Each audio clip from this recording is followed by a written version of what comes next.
더불어민주당이 내란 국정농단 사건 전담재판부 설치를 골자로 한 내란재판부법을 발의했다. 민주당은 신속하고 투명한 재판을 위해 필요하다고 주장하지만 위헌 논란과 사법부 독립 침해 우려가 제기되면서 국회 논의 과정에서 치열한 공방이 예상된다. 민주당 새 대특검 종합대응특별위원회는 지난 18일 윤석열, 김건희 등의 국정농단 사건 진상규명을 위한 전담재판부 설치에 관한 법률안을 제출했다.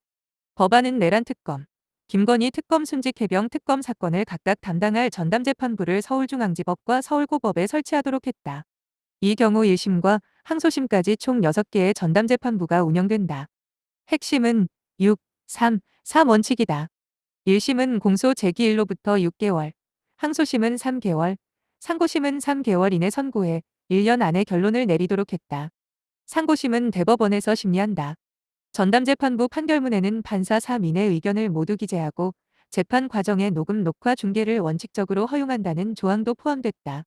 법안은 또한 내란 외환죄를 범한 경우 형법상 정상참작 감경을 적용받지 못하도록 하고 유죄 확정 판결을 받은 사람은 사면 감형 복권 대상에서 제외하도록 규정했다.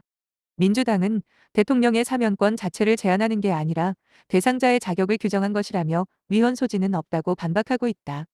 전담재판부 후보는 별도의 추천위원회가 정한다.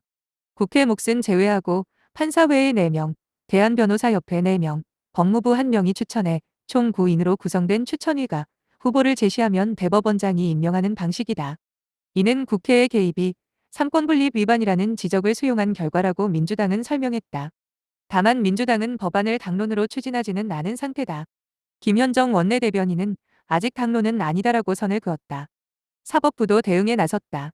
서울중앙지법은 18일 언론 공지문을 통해 내란 사건 재판을 맡고 있는 형사합의 25부 부장판사 직위원회 법관 1명을 추가 배치하고 일반 사건 재배당을 검토하겠다고 밝혔다. 이는 특검 기소 사건의 신속한 처리를 위한 지원 방안이라는 설명이다. 민주당은 여전히 부족하다는 입장이다. 전현희 특위위원장은 법관을 추가한다고 해도 우리가 주장하는 전담재판부 설치 요구에는 미치지 못한다고 평가했고 장경태 의원도 사후약 방문식 대응이라며 강하게 비판했다. 법안의 최대 쟁점은 신속 단죄냐 사법 독립 침해냐에 모인다. 민주당은 내란과 국정농단 사건의 특수성을 고려할 때 지연 재판은 곧 정의의 실종이라며 강행 의지를 보이고 있다. 반면 국민의힘은 대통령 사면권 제약과 재판 배당 원칙 훼손을 들어 사법부를 장악하려는 정치적 시도라고 반발하고 있다. 결국 이번 법안은 국회 심사 과정에서 치열한 격돌이 불가피하다.